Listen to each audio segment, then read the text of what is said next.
അത് ഓഫാകത്തില്ല, വണ്ടി സ്റ്റാർട്ട് ചെയ്യാനും പറ്റത്തില്ല. അതുപോലെ ഇപ്പോൾ ഉള്ള സ്കൂട്ടറിന് വേറൊരു ഫീച്ചർ എന്താണെന്ന് വെച്ച് കഴിഞ്ഞാൽ, ആകെ ഒരു ഡ്രോബാക്ക് എനിക്ക് തോന്നിയെന്നു വെച്ച് കഴിഞ്ഞാൽ, അപ്പോൾ നമ്മൾ ആദ്യമേ ചിന്തിക്കുന്ന ഒരു സംഭവമാണ് ഒരു ചെറിയൊരു സ്മൂത്ത്നെസ് കുറവ്. നമസ്കാരം, ഇന്ന് നമ്മോടൊപ്പം ഉള്ളത് TVS ജൂപ്പിറ്റർ എന്ന നമ്മുടെ സ്വന്തം നാടിൻ്റെ തന്നെ പ്രൊഡക്റ്റാണ്.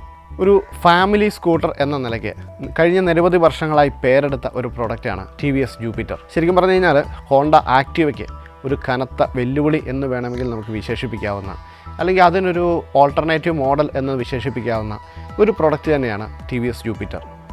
കാരണം ഇതിൻ്റെ വിൽപ്പന കണക്ക് മാത്രം നോക്കിയാൽ മതി ഇത് എത്രത്തോളം ജനങ്ങൾ ഇത് സ്വീകരിച്ചുവെന്ന്. ഇതിപ്പോൾ ഒരു BS6 വണ്ടിയാണ്. ഇപ്പോൾ എടുത്തിട്ടൊരു 2-3 മാസത്തിൽ കൂടുതലായിട്ടില്ല. വാൽനട്ട് ബ്രൗൺ എന്ന ഒരു കളറാണ് ഈ വാഹനത്തിനുള്ളത്. അപ്പോൾ നമുക്ക് ഇതിൻ്റെ കൂടുതൽ വിശേഷങ്ങൾ എന്തൊക്കെയാണ്, ഇതിൻ്റെ ഫീച്ചറുകൾ എന്തൊക്കെയാണ് എന്ന് നമുക്ക് നോക്കാം.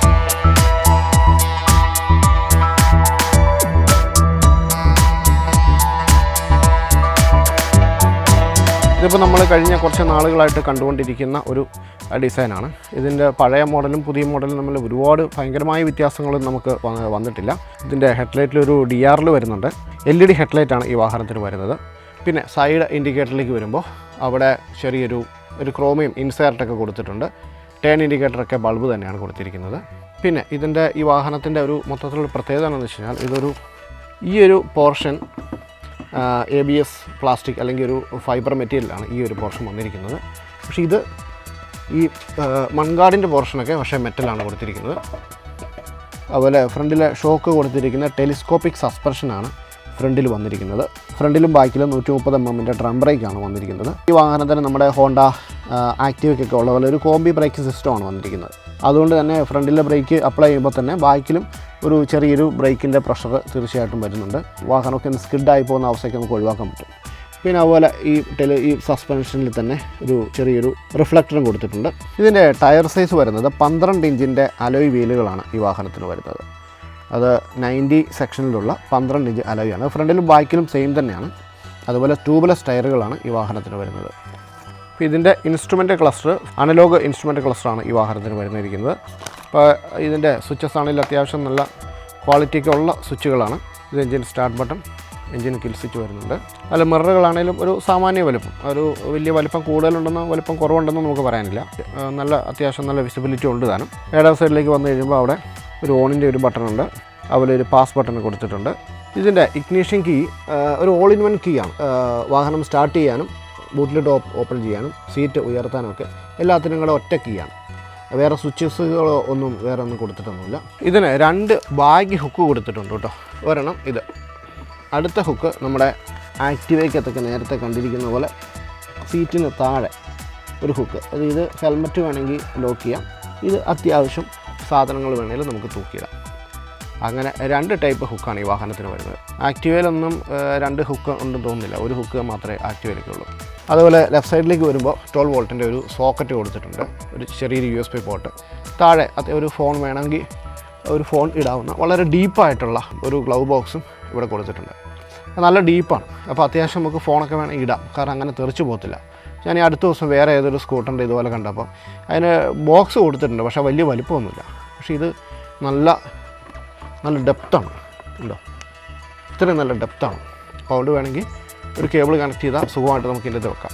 പിന്നെ നമ്മൾ താഴേക്ക് വരുമ്പോൾ ഈ ഫാമിലി സ്കൂട്ടർ എന്ന നിലയ്ക്കാണ് ഈ ജൂപ്പിറ്ററൊക്കെ വരുന്നത്. അപ്പോൾ നമ്മൾ ആദ്യമേ ചിന്തിക്കുന്ന ഒരു സംഭവമാണ് ഇതിന് എത്രത്തോളം ലെഗ് സ്പേസ് ഉണ്ടോ. പക്ഷേ ലെഗ് സ്പേസിനെക്കാളും കൂടുതൽ നമ്മൾ ചിന്തിക്കുന്നത് എന്താ, ഇവിടെ ഒരു ഗ്യാസ് ഊറ്റി വെക്കാൻ പറ്റുമോ എന്നുള്ളതാണ് നമ്മൾ ചിന്തിക്കുന്നത്. ഗ്യാസ് ഊറ്റി വെക്കാം, കഷ്ടിയാണ്. പക്ഷേ എന്താ വിഷയം എന്ന് വെച്ച് കഴിഞ്ഞാൽ ഈ 2 പോർഷനിലും ഇവിടെ തട്ടാൻ സാധ്യതയുണ്ട്.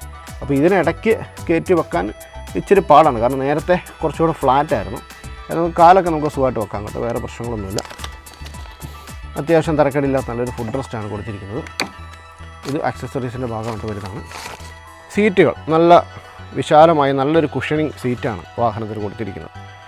അപ്പോൾ അത് എനിക്ക് തോന്നുന്നു ആക്റ്റീവ് കഴിഞ്ഞാൽ അല്പം കൂടെ നീളം കൂടുതലുണ്ടോ എന്ന് ചെറിയൊരു സംശയമുണ്ട്. നല്ലൊരു ഗ്രാബ് റെയിലും ഈ വാഹനത്തിന് കൊടുത്തിട്ടുണ്ട്. ഈ സീറ്റ് ഉയർത്താതെ തന്നെ പെട്രോൾ അടിക്കാനുള്ള ഒരു സംവിധാനമാണ്. ഇപ്പം ആക്റ്റീവയ്ക്കും അങ്ങനെ തന്നെയാണ് വന്നിരിക്കുന്നത്. പക്ഷേ ജൂപ്പിറ്ററിൽ പണ്ട് മുതലേ ഇങ്ങനെയാണ്. ജൂപ്പിറ്റർ, വീഗോ ഇതിൻ്റെയൊക്കെ എക്സ്റ്റേണൽ ഫ്യൂൽ ലിഡാണ് നേരത്തെ മുതൽ കൊടുത്തിരിക്കുന്നത്. അതുപോലെ ഇതിൻ്റെ ഈ സൈഡ് പോർഷൻ ഇത് മെറ്റൽ പാർട്ടാണ് കേട്ടോ. ഈ സൈഡ് മെറ്റലാണ്. പക്ഷേ ഇത് പ്ലാസ്റ്റിക്കാണ്. ഇത് പ്ലാസ്റ്റിക് മെറ്റീരിയലാണ് വന്നിരിക്കുന്നത്. ബാക്കിലെ ടേൺ ഇൻഡിക്കേറ്ററൊക്കെ ബൾബ് തന്നെയാണ് കൊടുത്തിരിക്കുന്നത്. പക്ഷെ നല്ല ക്ലിയർ ലെൻസ് ആയതുകൊണ്ട് നല്ല വിസിബിലിറ്റി കിട്ടുന്നുള്ള കാര്യത്തിൽ, രാത്രിയിലൊക്കെ നല്ല വിസിബിലിറ്റി കിട്ടുന്നുള്ള കാര്യത്തിൽ യാതൊരു സംശയവും വേണ്ട. എക്സോസ്റ്റിന് നല്ലൊരു കവറിംഗ് ഒക്കെ കൊടുത്തിട്ടുണ്ട്. വളരെ നീറ്റ് ആൻഡ് ക്ലീൻ ആയിട്ട് തന്നെയാണ് അത് ഡിസൈൻ ചെയ്തിരിക്കുന്നത്. ഇനി നമുക്ക് സീറ്റ് അണ്ടർ സ്റ്റോറേജ് എന്തോരം ഉണ്ടെന്ന് നോക്കാം.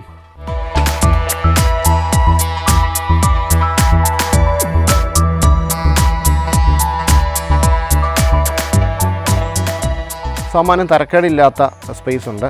ഏതാണ്ട് ഒരു 22-24 ലിറ്റർ സ്റ്റോറേജ് സ്പേസ് ഈ വാഹനത്തിനുണ്ട്. ഇതിൻ്റെ അകത്ത് ചെറിയൊരു യൂട്ടിലിറ്റി ബോക്സും കൂടി കൊടുത്തിട്ടുണ്ട്. അതിനൊരു ലോക്കും കൊടുത്തിട്ടുണ്ട്.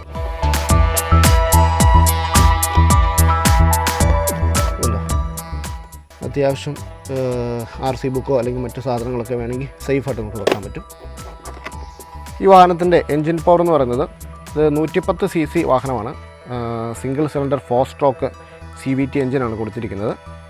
7.88 PS പവറും 8.8 Nm ടോർക്കും ഉണ്ട്.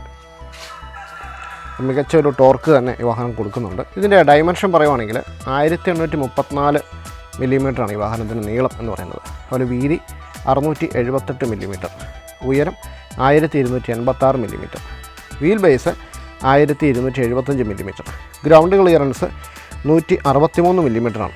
അത് ആക്ടിവയ്ക്കായിട്ട് സെയിം ആണ്. ആക്ടിവയ്ക്ക് ഏകദേശം ഒരു 160 മില്ലിമീറ്ററാണ് ആക്ടിവയുടെ ഗ്രൗണ്ട് ക്ലിയറൻസ് പറയുന്നത്. അതുപോലെ കെർബ് വെയ്റ്റ് 109 കിലോഗ്രാമാണ്. ഇതിപ്പോൾ ജൂപ്പിറ്ററിൻ്റെ ഏറ്റവും ബേസ് മോഡലാണ് ഇപ്പം നമ്മൾ കണ്ടുകൊണ്ടിരിക്കുന്നത്. പിന്നെ ഇത് കൂടാതെ ഒരു ZX എന്ന് പറഞ്ഞൊരു വേറൊരു വേരിയൻ്റ് ഉണ്ട്.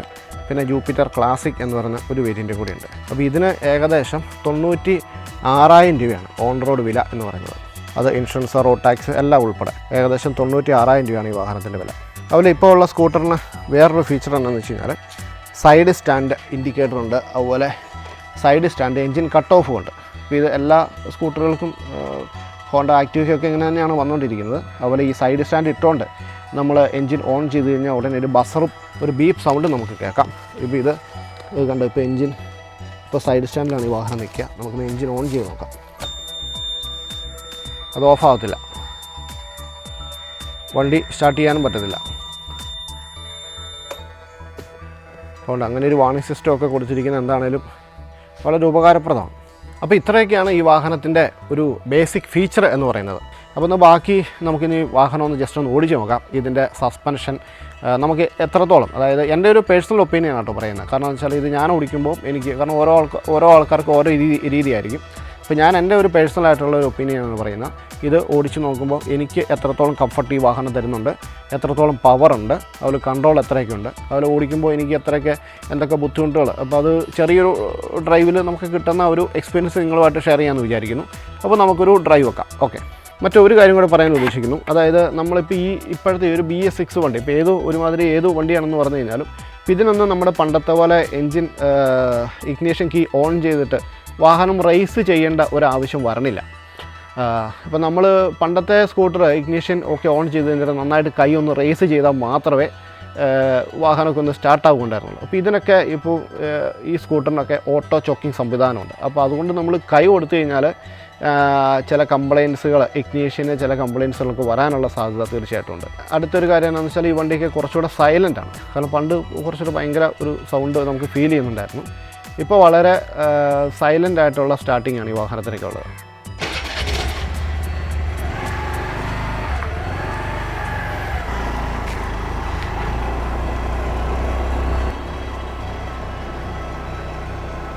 ഇപ്പോൾ നമ്മളൊരു കയറ്റമൊക്കെയാണ് കയറിക്കൊണ്ടിരിക്കുന്നത്. പക്ഷേ അതിൻ്റെ ഒരു ലാഗോ ഫീലോ ഒന്നുമില്ല.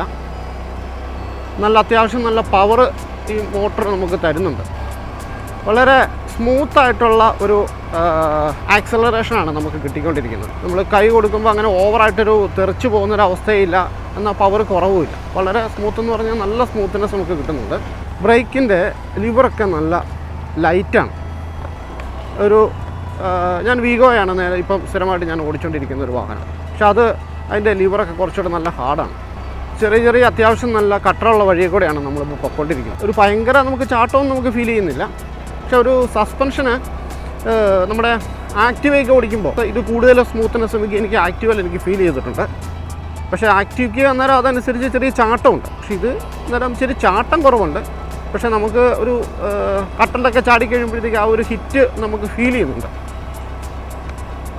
അപ്പോൾ അത് ഒരു കാരണം ഇതിൻ്റെ ടയറിന് ഇച്ചിരി കാറ്റ് കൂടുതലാണോ എന്ന് എനിക്ക് ചെറിയ ഡൗട്ടുണ്ട്. നല്ല സുഖമാണ് കേട്ടോ ഓടിക്കാൻ.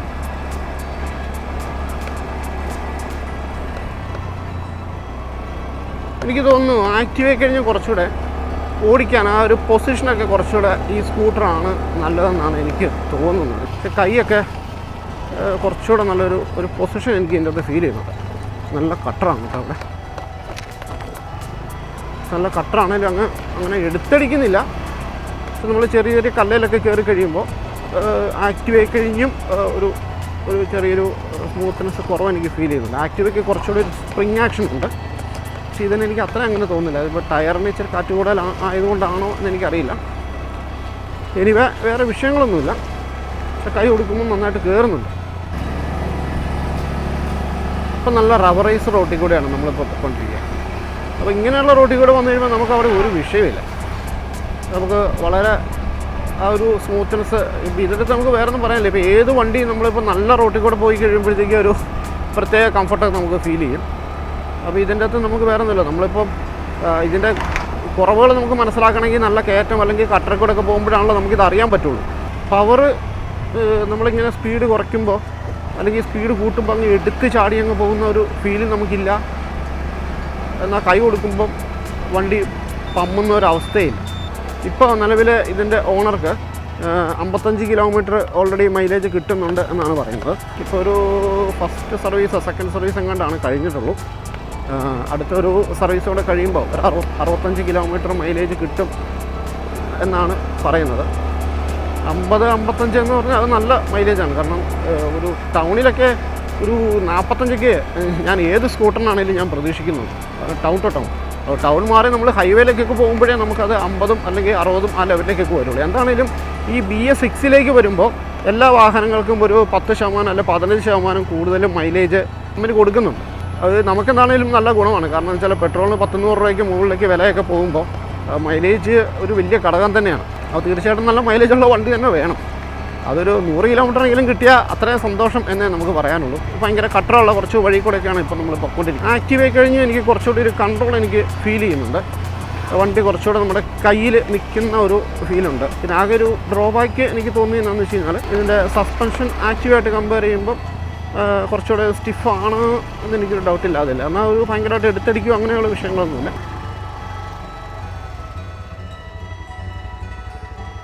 അപ്പോൾ നമ്മുടെ ചെറിയൊരു ടെസ്റ്റ് ഡ്രൈവ് നമ്മളിവിടെ തീർന്നിരിക്കുകയാണ്. അപ്പോൾ ഇനിയിപ്പോൾ ഞാൻ നിങ്ങളെ വേറെ കാര്യം കാണിച്ചു തരാം. ഇപ്പോൾ ഈ വാഹനം ഇപ്പോൾ സ്റ്റാർട്ടിങ്ങിലാണ്. അപ്പോൾ എനിക്ക് വാഹനം ഓഫ് ചെയ്യാതെ ഇതൊന്ന് സൈഡ് സ്റ്റാൻഡ് വെക്കണം. അപ്പോൾ ഞാൻ സൈഡ് സ്റ്റാൻഡ് വെക്കുകയാണ്.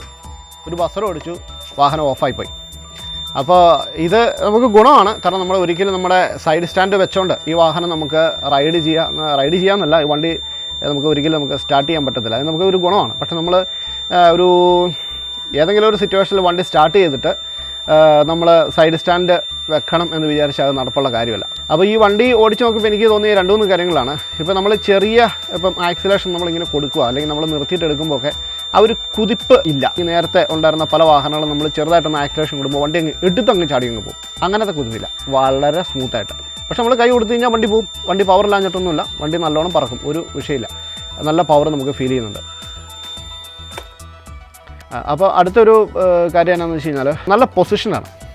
എനിക്ക് എൻ്റെ ഒരു പൊക്കത്തിനനുസരിച്ച് എനിക്ക് നല്ലൊരു പൊസിഷനാണ് എനിക്ക് കിട്ടുന്നത്. ഈ വാഹനം നമ്മുടെ ടെസ്റ്റ് ഡ്രൈവിനായിട്ട് നമുക്ക് തന്നത് എൻ്റെ ഒരു സുഹൃത്ത് രാജേഷ് ചേട്ടനാണ്. താങ്ക്സ് ടു രാജേഷ് ചേട്ടൻ തൊടുപുഴ ഐശ്വര്യ കാർട്ടൻ എന്ന് പറഞ്ഞ ഒരു പ്രസ്ഥാനം നടത്തിയാണ്. അപ്പോൾ രാജേഷ് ചേട്ടന് എൻ്റെ എല്ലാവിധ നന്ദിയും അർപ്പിക്കുന്നു. അപ്പോൾ ഈ വീഡിയോ നമ്മളിവിടെ നിർത്തിയാണ്. മറ്റൊരു കാര്യം കൂടെ പറയട്ടെ, ഈ വീഡിയോ നിങ്ങൾക്ക് ഇഷ്ടപ്പെട്ടുവെങ്കിൽ ദയവായി വീഡിയോ ലൈക്ക് ചെയ്യുക, നമ്മുടെ ചാനൽ സബ്സ്ക്രൈബ് ചെയ്യുക. അപ്പോൾ മറ്റൊരു വീഡിയോയുമായി വീണ്ടും കാണാം. നന്ദി, നമസ്കാരം.